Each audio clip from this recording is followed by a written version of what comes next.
네, 오늘 하나님 말씀 스바냐서 3장 16절에서 20절까지 우리 함께 보겠습니다. 스바냐서 3장 16절부터 20절까지.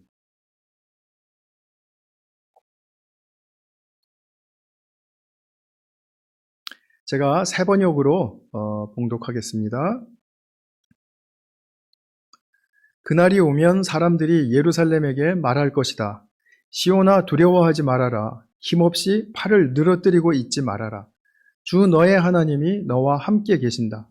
구원을 베푸실 전능하신 하나님이시다. 너를 보고서 기뻐하고 반기시고 너를 사랑으로 새롭게 해주시고 너를 보고서 노래하며 기뻐하실 것이다. 축제 때 즐거워하듯 하실 것이다. 내가 너에게 두려움과 슬픔을 없애고 내가 다시는 모욕을 받지 않게 하겠다. 때가 되면 너를 억누르는 자들을 내가 모두 벌하겠다. 없어진 이들을 찾아오고 흩어진 이들을 불러 모으겠다. 흩어져서 사는 그 모든 땅에서 부끄러움을 겪던 나의 백성이 칭송과 영예를 받게 하겠다. 그때가 되면 내가 너희를 모으겠다. 그때 내가 너희를 고향으로 인도하겠다. 사로잡혀 갔던 이들을 너희가 보는 앞에서 데려오고 이 땅의 모든 민족 가운데서 너희가 영예와 칭송을 받게 하겠다. 나 주가 말한다. 아멘. 네, 스바냐서의 마지막 부분을 우리가 함께 보았습니다. 제가 이제 목회자로서 산 것은 지금 우리 게인스빌에서 한 18년째 지금 되고 있는데 그 이전에 이미 신앙인으로서 살면서 깨달은 것 중에 아주 중요한 것 하나가 있습니다. 그것을 좀 소개해 드리려고 합니다. 그것은 우리가 이제 신앙생활하고 또 교회 생활하면서 그 우선순위가 있는데 그 우선순위가 이제 나의 성품이 고쳐진다거나 아니면 또 나의 능력이 이제 보강되어서 주님의 아들로서 인정받는 수준에 이른다거나 하는 것이 아니라 내가 지금까지 산 날은 산 날이고요. 지금부터 주님 앞에 서는 날까지 부단히 주님과 동행하고 의지하고 또 주님의 그 뜻과 주님의 그 리듬에 잘 맞추어 가려고 애쓰는 것, 그것이 가장 신앙의 우선순위다라는 사실을 제가 확신하게 되었습니다. 목사가 되기 전에요. 다시 말하면 신앙생활 함으로써 내가 어떤 사람이 될 것인가에 대한 답을 얻고 또 내가 무엇을 이루어내는 일에 초점을 갖는 것이 아니라 우선적으로는 주님의 뜻을 순수하게 사모하고 순수하게 정말 맑게 그리고 주님의 목표를 따르는 그 동행의 과정 속에서 누림이 있다라는 거죠. 그것이 그냥 동행만 하는 것이 아니라 그 과정 속에서 누림이 있고 또 새로운 삶에 대한 열림이 있는데 바로 그 누림과 열림이 하나님께서 우리에게 생명의 새로운 삶을 주시려고 하는 그 통로가 된다라는 사실을 제가 발견한 것입니다. 저는 목사 되기 전에 20년 넘게 공과대학에서 공부를 하고 또 연구를 했습니다. 우리 교회는 저보다 훨씬 더 공과대학 선배님들이 많으시고 그래서 잘 아시겠지만 그때 제 일에 제가 그 공과대학에서 일하고 학업을 할 때 모든 초점은 뭐였냐면 목표를 세우고 목표를 이룰 수 있는 답을 얻는 것이었었어요. 답. 그리고 답을 얻었다면 부단히 노력해서 그 답이 추구하는 그 목표를 이루었다면 그러면은 그 목표에 이른 그 수준, 품질 또는 생산량, 효율성 이런 것들을 어떻게 유지할 수 있는가에 대한 것이었습니다. 결국은 그것이 거의 모든 일과 연구의 베이스가 되었죠. 그래서 공학도는 그 어떤 이런 그 목표를 이루기 위해서 또는 목표를 이루었다면 그것을 잘 유지하기 위해서 나아갈 때 그 이제 문제가 생기면 그것을 잘 해결할 수 있는 그 트러블 슈팅 능력이 또 필요합니다. 그 결과가 만약에 안 나온다라든지 목표한 품질과 생산량이 유지가 되지 않으면 그러면 사실 쓸모가 없죠. 그래서 저는 이렇게 대학에서 배웠고 누구나 다 이렇게 추구했고 누구나 다 이것을 잘하면 칭찬했고 못하면 도태됐어요. 그래서 이런 삶 속에서 살았기 때문에 예수님을 믿고서도 얼마 동안은 내가 예수 믿고 얻는 결과물이 뭔가, 뭐 성품의 측면에 있어서 또는 나의 삶의 어떤 효율성의 문제에 있어서 또는 나의 뭐 어떤 습관의 문제에 있어서 그 결과물이 뭔가 굉장히 애타게 구했고요. 그리고 그것으로 말미암아 얻는 그저 어떤 생산성, 그것이 생산하는 어떤 그 힘을 가지고 그리고 그것을 우선시하는 그런 패러다임 속에서 벗어나지를 못했습니다. 이 패러다임 속에서는 예수님은 어떤 분이 되시냐 하면 일마다 정답을 주시는 분, 그리고 나를 어떤 남들이 이렇게 인정할 수 있는 수준에 올리시고 그것을 유지할 수 있는 지혜와 능력을 주시는 분. 종종 이런 예수님을 인식하면서 예수님께 기도하곤 했었죠. 그 중에 한 가지 정말 가증스러운 기도 하나가 뭐냐면 좀 제가 11조를 많이 하는 사람이 되게 해주십시오. 그 말은 뭡니까? 돈 많이 벌게 해달라는 뜻이잖아요. 그러니까 예수님 믿고 좋은 결과, 많은 돈을 얻게 해주십시오. 뭐 이런 뜻이 됐죠. 저는 그 기도한 게 너무 부끄러워요, 지금은. 근데 이런 패러다임은 공학뿐이 아니라 많은 분야에서도 추구하죠. 근데 이렇게 사는 게 쉽습니다. 왜냐하면 이렇게 살면 이게 기준이 선명해요. 됐고 안 됐고 유지하고 못하고가 기준이 선명해요. 왜냐하면 숫자로 다 말할 수 있기 때문입니다. 그러니까 데이터가 굉장히 중요한 요소로 떠오르는 거예요. 제가 몇 번 말씀드린 적이 있지만 요즘은 우리가 데이터 교류를 신봉한다고 그렇게 했죠. 물건 사실 때 여러분 그냥 사시지 않죠? 데이터 보고 사시죠. 별이 몇 개인가. 별이 몇 개인지를 보면 몇 명이 응답했는데, 그죠? 몇 명이 가장 많이 좋아했고 그 다음으로 좋아했고 뭐 이런 거 보고 사시잖아요. 벌써 우리가 이 숫자에 들어온 거예요. 숫자 세계에 이미 들어왔었고요. 이제 그거를 더욱더 견고하게 갖춰 지키고 있는 거죠. 그런데 교회가 세상과 다른 점은 숫자로 말할 수 없는 매우 중요한 본질이 있다는 것입니다. 저와 성도님들이 저는 이 본질을 분명하게 같이 함께 보고 같이 공감하고 그리고 같이 여기에 협력할 수 있으면 좋겠다. 동역할 수 있으면 좋겠다라는 생각을 한두 번 하는 것이 아닙니다. 제가 이 중요한 본질을 알고 나서 이제 교회에서 집사로서 호주에 살 때 집사로서 교회 생활을 하면서 얻은 핵심적인 변화는 아까도 제가 미리 조금 말씀드렸지만 주님을 구하는 삶의 여정 자체가 굉장히 귀한 가치를 지닙니다. 이것을 보지 못하면 우리는 계속해서 주님께로부터 답을 얻을 겁니다. 어떻게 되게 해주십시오. 어떻게 잘 되게 해주십시오. 뭐 많이 되게 해주십시오. 뭐 빨리 되게 해주십시오. 이것이 우리를 굉장히 조급하게 해요. 조급한 심령은 항상 다른 사람을 보면서 비관하고 비판하게 되어 있습니다. 조급한 심령이 나 때문이라고 생각하지 않는다라는 거죠. 다른 사람들 때문에 내가 조급하다고 느끼는 거예요.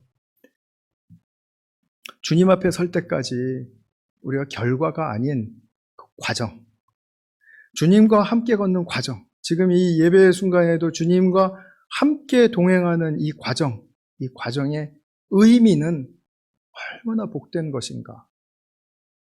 그리고 이 과정이 과거의 창고로 들어가면 그 과거의 창고로 들어간 그것은 무의미해지는 게 아니라 그 내가 발견한 의미는 그 미래를 향한 새로운 힘으로 작용을 해서 그래서 나에게 더욱더 주님을 구하고 주님과 동행하고자 하는 그러한 순수하고 맑은 삶으로 나를 인도해 준다라는 것이죠. 이것을 우리가 과정을 의미할 때마다 사실 우리는 이걸 말로 표현하기는 쉽지가 않습니다. 말로 표현하는 게 쉽지가 않고 내적 축복이 열리는 것, 이것 또한 쉐어링하기가 쉽지가 않습니다. 그냥 말하면 사람들의 귀에는 그냥 흘러가는 말처럼 들리기 일상이고요. 그리고 이것 때문에 우리가 서로 이렇게 임팩트를 주고받을 수 있는 것은 같이 그 과정의 의미를 발견하고 즐거워하지 않으면 이것은 그냥 다른 말이 되어버리는 거예요. 그냥 지나가는 말이 되어버리는 거죠. 그래서 저는 성도님들이 희로애락의 순간마다 혹시 이 모니터를 한번 꺼보시겠어요? 제 모니터를. 네, 모니터를 좀 꺼주시면. 성도님들이 희로애락의 순간마다 주님을 찾고 동행을 구하는 그런 간절함 속에서 뭐 내세울 게 없어도 좋아요. 그리고 또 뭐 그것이 자랑스럽지 않아도 정말 좋다라는 거죠. 근데 그런 간절함 속에서 말씀을 열고 또 기도로 들어가고 하는 이런 삶이 그냥 자연스러워지는, 그냥 그러기에 동기부여가 내적으로 잔잔한 채 충만한 그런 삶.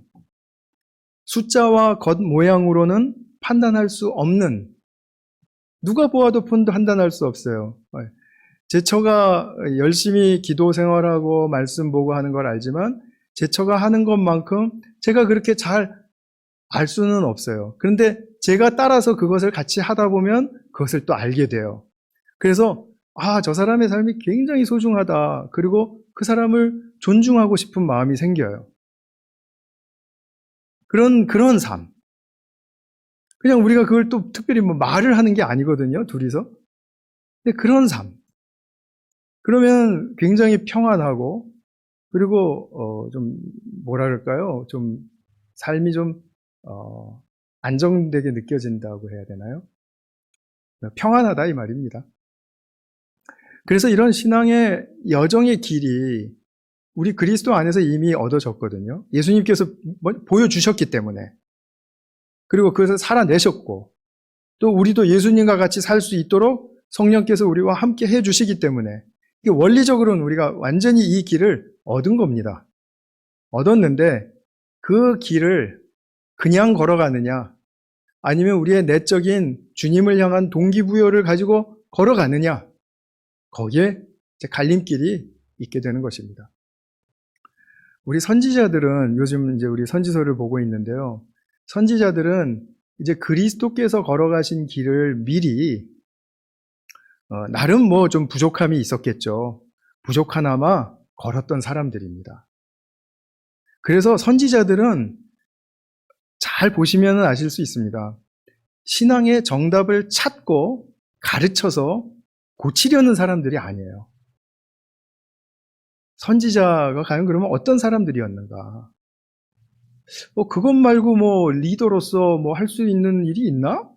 하는 그런 측면을 좀 궁금해 하실 텐데, 오늘 스바냐서를 통해서 또 메시지와 함께 선지자란 어떤 사람이었는지 우리가 좀 살펴보도록 그렇게 하겠습니다. 먼저 스바냐서의 이게 흐름을 좀 볼게요.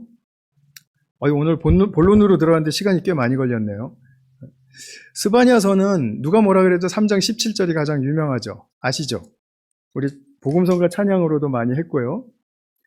주 너의 하나님이 너와 함께 계신다. 구원을 베푸실 전능하신 하나님이시다. 너를 보고서 기뻐하고 반기시고 너를 사랑으로 새롭게 해주시고 너를 보고서 노래하며 기뻐하실 것이다.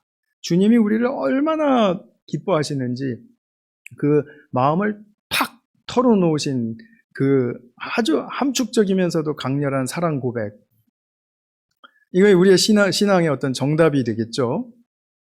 그런데 성도의 삶에 대한 이 말씀의 임팩트는 얼만큼 될까를 우리가 좀 생각해 보지 않을 수가 없죠. 이런 말씀을 들으면 그냥 무덤덤하게 들으실 수 있고요. 또 내가 이 말씀에 언제 분명히 은혜 받았던 것 같은데 그게 언제지? 하고 기억을 더듬어 보는 분도 있을 것 같습니다. 말씀을 정답으로 받아들이면 이런 현상이 일어난다는 것입니다. 말씀을 정답으로 받고 나 알아 라고 하는 순간 그 말을 할 수도 있어요. 하나님은 우리를 기뻐하신다 라고 말할 수 있어요. 그러나 나와 내가 말하는 대상의 내면을 움직이는 힘은 거의 전무해요. 없습니다. 약해집니다. 우리가 하나님의 말씀을 아무리 증거해도 서로가 가르치고 또 쉐어링을 해도 감동이 없을 때가 많죠. 그건 우리가 답으로 받아들이기 때문이에요. 그냥 정답으로. 그리고 그 정답 어떻게 하면 유지할 수 있을까? 그런 어떤 추상적인 바람, 그 속에 빠져 있기 때문이에요.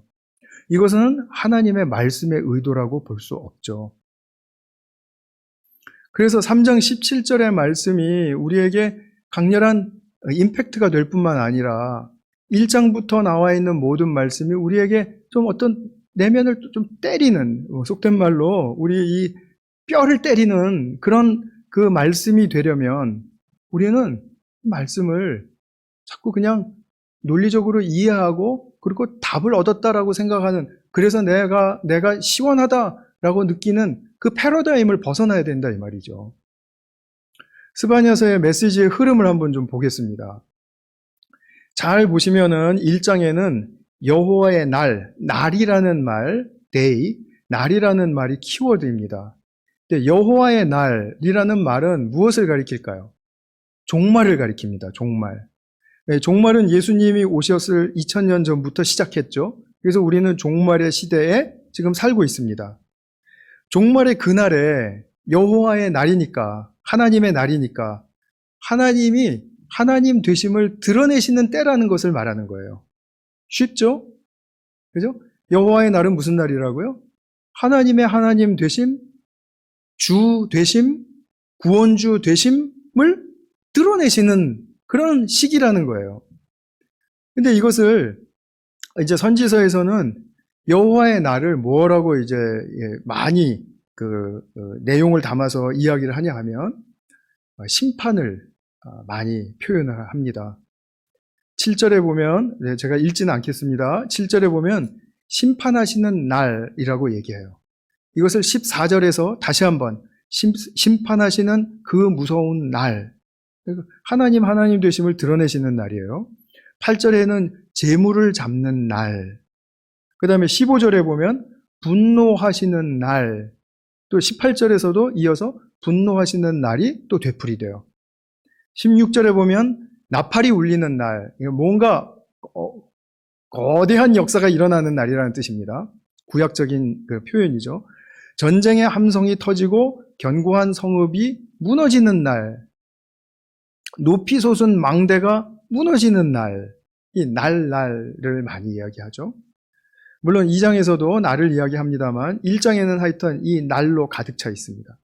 모두 다 심판을 행하신다라는 의미로 주시는 말씀입니다.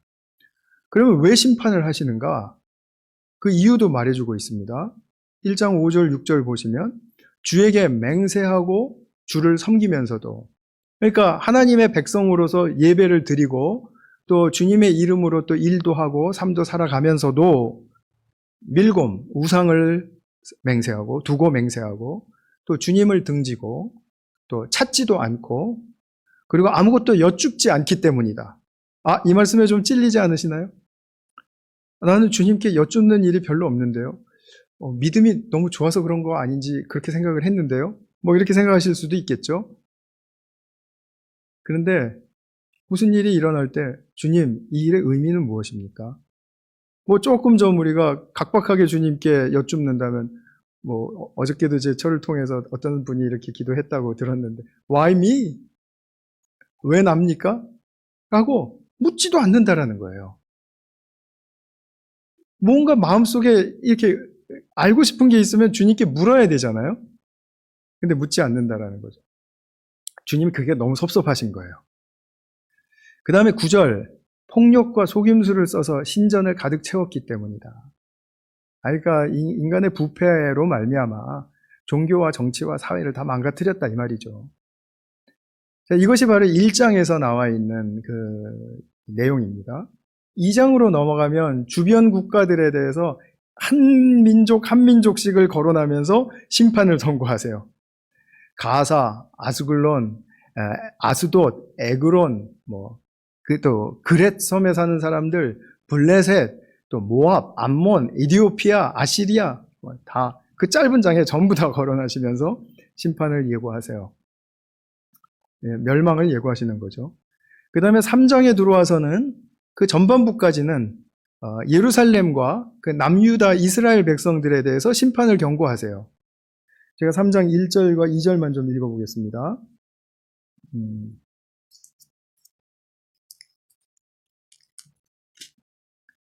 망하고야 말 도성아, 반역하는 도성, 더러운 도성, 억압이나 일삼는 도성아, 주님께 순종하지도 않고 주님의 충고도 듣지 않고 주님을 의지하지도 않고 하나님께 가까이 가지도 않는구나.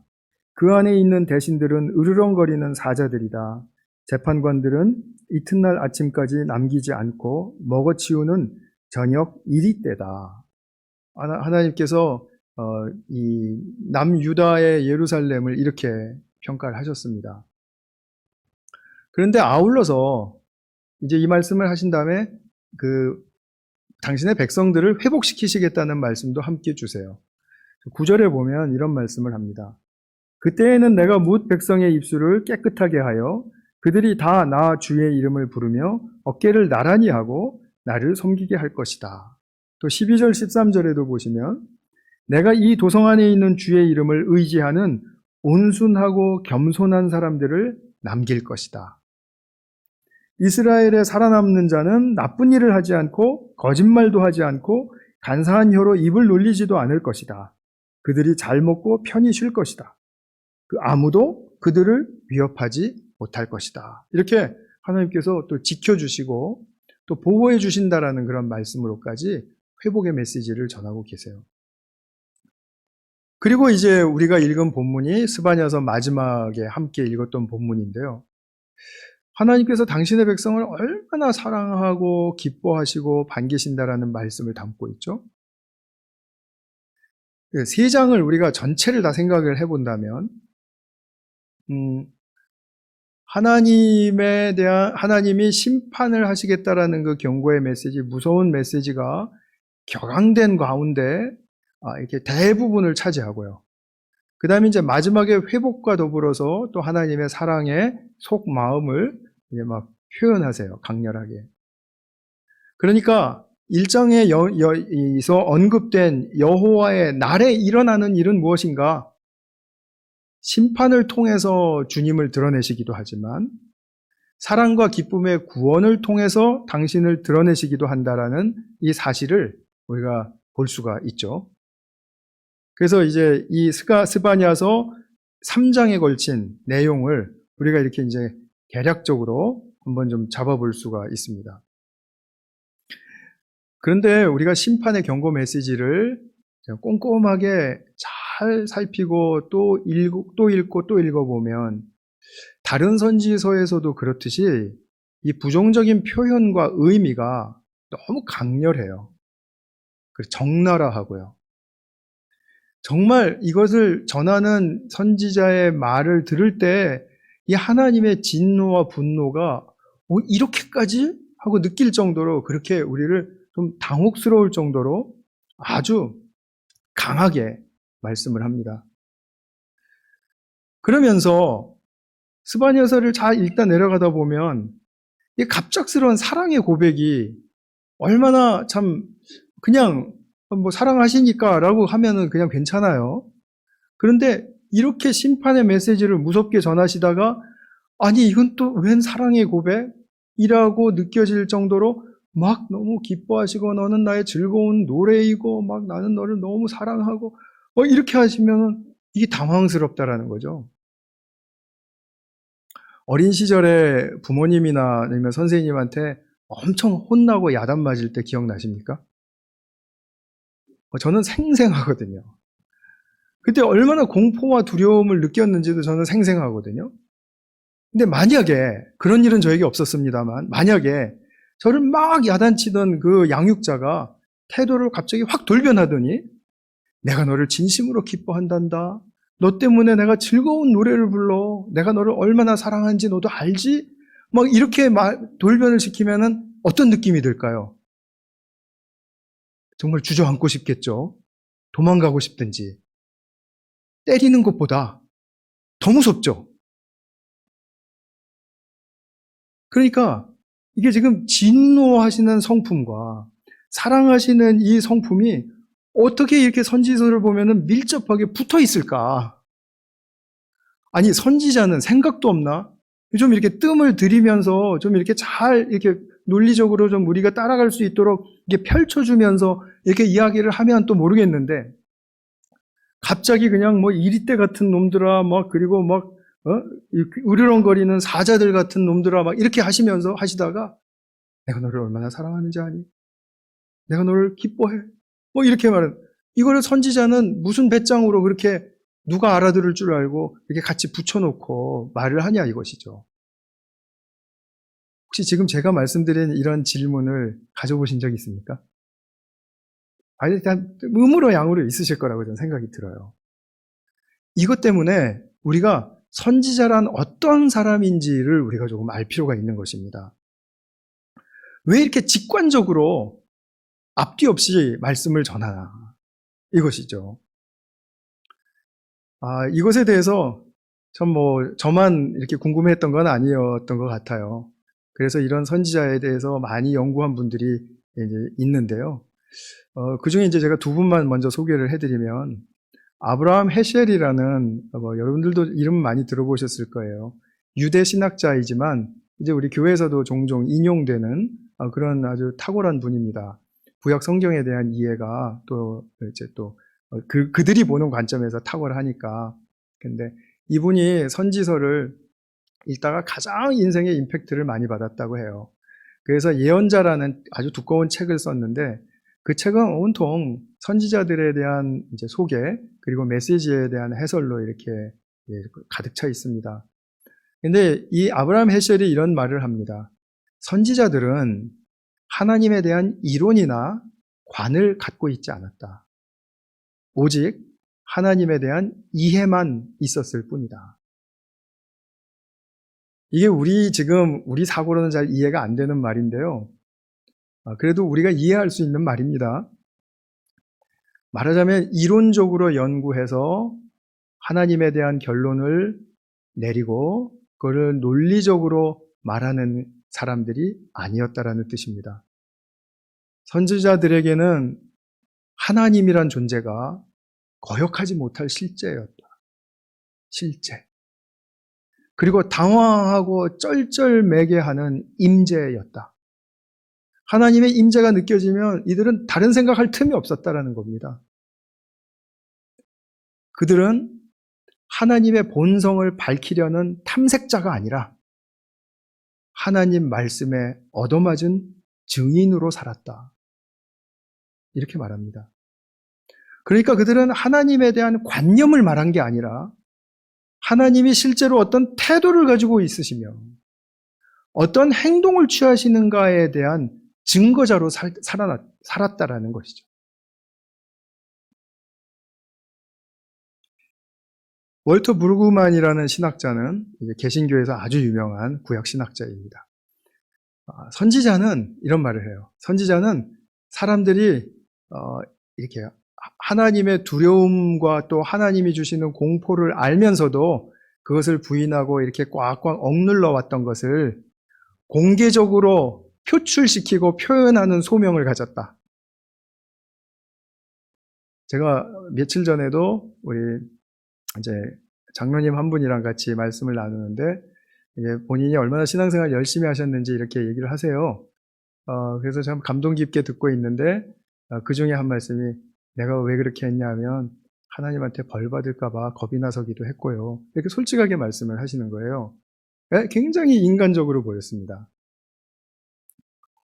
물론 우리가 혼날까봐 고동기부여로만 신앙생활을 하는 건 아니죠. 그분이 말하고자 하는 것도 그런 포인트가 아니고요. 그러나 우리는 늘 하나님에 대한 두려움과 공포, 또 하나님이 우리에게 막 이렇게 하시는 어떤 그 심판의 모든 내용들에 대해서 이제 좀 가급적이면 좀 부인하고 억누르기를 원하는 그런 그 우리의 좀 위축된 심령이 있지 않습니까? 근데 그거를 공개적으로 표출하고 표현하는 소명을 가진 사람들이 선지자라는 거예요. 그러면서 두려움과 공포를 표현할 때는 분석적인 언어를 사용하지 않고 또 강압적인 언어도 사용하지 않고 은유적인 언어를 사용한다. 무슨 말씀이냐면요. 이 스바냐서에도 1장 18절과 3장 8절에 보면 하나님께서 이렇게 말씀하세요. 나의 그 질투의 불이라는 그 은유. 우리가 인간이기 때문에 질투가 얼마나 강렬한 건지를 알지 않습니까? 그 질투의 불로 소멸하리라. 또 1장 15절 같은 데 보면 여호와의 날을 표현할 때 먹구름과 어둠이 덮이는 날, 뒤덮이는 날. 이런 날은 실제로 뭐 먹구름이 끼고 어둠이 낀다라는 얘기가 아니라 그만큼 캄캄하고 사람들로 하여금 당혹스럽고 꼼짝 못하게 하는 날이다, 이런 말씀이잖아요. 이런 은유의 언어를 사용한다라는 거죠. 그래서 이사야서는 66장이죠. 시편은 150편이죠. 그럼에도 불구하고 이사야서에서 사용된 시적인 표현과 언어들이 시편에서보다도 훨씬 많습니다. 그 선지자예요, 선지자. 그래서 선지자는 하나님과 하나님이 하시는 일, 스바냐서에서 여호와의 날, 즉 종말에 행하실 것들을 직관적인 언어로 표현한다 이 말이죠. 직관적으로 보고 표현해요. 선언해요. 그리고 그날에는 인간은 스스로 설 능력이 없다라는 것을 또한 굉장히 강렬하게 이야기해 줍니다. 그러니까 포인트는 뭐죠? 지금 하나님께로 돌아오라 이것입니다. 나 하나님께로 돌아왔는데요? 라고 말하는 사람들은 아니에요. 돌아와야 돼요. 지금 돌아오라라는 말의 뜻을 잘 모르고 있는 것입니다. 나 이렇게 잘 믿고 오늘도 큐티했고 오늘도 지금 예배 참석하고 돌아왔잖아요. 아니 그건 돌아온 거 맞는데 지금 주님께로 돌아오라는 거예요. 더 깊이, 더 가까이 기회가 있을 때 주님께 부르짖으라는 것입니다. 기회가 주어졌으니까. 그래서 그 기회를 그냥 흘려보내지 말라라는 것입니다. 그래서 선지자의 메시지는 백성을 주님께로 인도하는 가장 큰 목적을 갖습니다. 선지자의 말 중에 돌아오라라는 말이 굉장히 많이 나온다고 말씀을 드렸어요. 예전에, 오늘은 아니고요. 돌아오라. 이것이 주님의 간곡한 선지자를 통한 간청입니다. 그래서 선지자들은 이성과 논리의 언어보다는 애통과 애도, 곧 조금 좀 우리가 쓰지 않는 용어를 사용한다면 파토스의 언어를 구사한다는 겁니다. 파토스라는 건 뭐냐면 인간이 이제 에토스, 이성과 논리 이런 부분, 그 다음에 로고스, 이제 말씀과 이것이 이성이죠. 그 다음에 이제 에토스는 도덕과 어떤 그 사람이 가지고 있는 율, 그 다음에 파토스는 감정과 열정 이런 부분을 이제 표현하거든요. 그러니까 파토스의 언어를 구사한다. 우리가 원하는 로고스, 또 에토스의 언어가 아닌 파토스의 언어로 구사한다. 그냥 이렇게 들어주시면 되겠습니다. 이렇게 직관적이고 열정적인 성격을 갖는 그 선지자의 하나님에 대한 이해는 심판과 파멸에 이르게 하는 것뿐만이 아니라 질투로까지 표현되는 주님의 사랑의 본심 또한 표현하고 그리고 그것을 공개한다라는 거죠. 그러니까 우리의 기준으로는 심판을 얘기하다 갑자기 사랑을 이야기하는 것은 좀 상반된 우리는 이제 이해할 수 없기 때문에 그렇게 말하면 안 되는 이제 그런 방식으로 우리는 여기고 있지만 선지자의 하나님에 대한 이해 속에서는 심판과 구원, 그 다음에 진노와 사랑을 함께 공유하고 함께 공개할 수밖에 없는 한 덩어리 두 각도라는 것을 선지자들은 그냥 몸으로 그냥 체득하고 있었던 거죠. 그러니까 우리는 언제 어디서나 사고와 논리를 앞세웁니다. 사고와 논리를 앞세워요. 누가 이렇게 비논리적으로 이야기하는 것은 답답하고 저거는 들을 가치도 없다라고 생각을 해요. 그래서 우리 정말 많이 그렇습니다. 그런데 이런 사고와 이런 습성과 이런 것에 대한 이런 판단 기준을 가지고 있는 현대인들에게는 선지서는 어려운 책이 될 수밖에 없습니다. 진짜로 깊이 깨닫기 위해서 어려운 책이 될 수밖에 없습니다. 그런데 우리가 이런 선지자들을 공감하고 또 같은 입장에 서려고 애쓴다면, 물론 선지자들처럼 그렇게 되지는 않을 거예요. 그 수준에는 못 갈지라도 우리가 애쓴다면, 그럼 우리는 하나님이 어떤 분인지를 좀 내 머리와 내 이성을 통해서 찾으려는 그런 탐색자가 아니라 선지자가 전하는 한 말씀에라도 내가 얻어맞는 그런 증인이 되고 싶은 그런 희망이 우리를 더 지배할 것입니다. 제가 이 말씀을 드리면서 성도님들이 잘 알아들으시라고 저는 믿습니다. 무슨 말씀 드리는지 잘 이해하실 겁니다. 그래야 선지자의 글이 하나님의 말씀으로 들리기 시작할 겁니다. 새롭게 이해하는 그 성경에 대한 더 말하자면 적절한 눈이 띄어지게 될 것입니다. 우리가 창세기부터 계시록까지 항상 같은 그 시각에서만 성경을 보면은 성경이 다 이해되지 않습니다. 우리가 쉽게 알 수 있듯이 어떤 거는 산문체고 어떤 거는 시체고, 그죠? 시체라는 게 죽은 몸이 아니라 시어체. 그 다음에 또 어떤 거는 굉장히 이렇게 잠언이나 이런 것처럼 이렇게 말씀을 전하는 그런 가르침의 그런 투도 있고, 그 다음에 또 보고하는 형식도 있고요. 여러 가지가 많아요. 그런 문학의 장르들을 우리가 이해하면 성경을 더 잘 이해할 수 있듯이 선지자가 어떤 사람인지를 제가 오늘 드린 그 소개를 통해서 조금 좀 느끼신다면 이제 앞으로 선지서를 읽으실 때 그렇게 읽으시면 되는 겁니다. 읽고 나서도 무슨 내용인지 하나도 모르겠다. 지금은 모르는 거예요. 그러나 난 하나의 말씀에 얻어맞고 싶다. 이러면 되는 거예요. 그래서 스바냐서에서 심판과 사랑에 대한 적나라한 선언을 통해서 하나님께서 진정으로 백성들에게 원하시는 것을 이제 우리가 이제 찾고, 그죠? 이것을 알고, 그리고 이제 오늘 말씀을 좀 마치려고 합니다. 스바냐의 하나님 이해 속에서 볼 수 있어요. 두 구절을 제가 말씀을 드리면 하나님이 이런 사람을 원하시는구나라고 다 대번하실 수 있습니다. 제가 2장 3절을 읽어드리겠습니다. 2장 3절.